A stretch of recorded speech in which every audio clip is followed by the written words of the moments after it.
আমাৰ ঘৰত ৫জনী ছোৱালী, ল'ৰা নাছিল আৰু মই ঘৰখনৰ আটাইতকৈ সৰু আছিলোঁ। দেউতাই গাঁৱৰ মূৰতে এখন সূতাৰ দোকান দিছিল আৰু লগতে সৰু-সুৰা দুই-এটা কাপোৰো বিক্ৰী কৰিছিল। মায়ে ঘৰতে হাঁহ-কুকুৰা পুহিছিল আৰু বাৰীতে শাক-পাচলিৰ খেতি কৰিছিল। তাৰ লগতে নিজে কাপোৰ বৈও বিক্ৰী কৰি দেউতাক দুটকা পইচা সহায় কৰিছিল।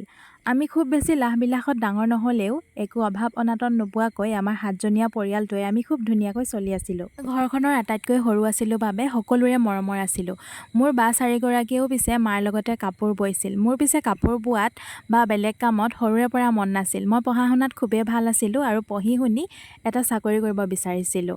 আৰু মই মেট্ৰিক পৰীক্ষাত ৬টা বিষয়ত লেটাৰসহ মেট্ৰিক পাছ কৰিছিলোঁ। এনেকৈয়ে আমাৰ দিনবোৰ গৈ আছিল। এটা সময়ত আমাৰ গাঁৱৰ ৰাস্তাবিলাক পকী হৈছিল আৰু গাঁৱৰ ৰাস্তাৰ কাম চাবলৈ টাউনৰ পৰা এজন ঠিকাদাৰ আহিছিল।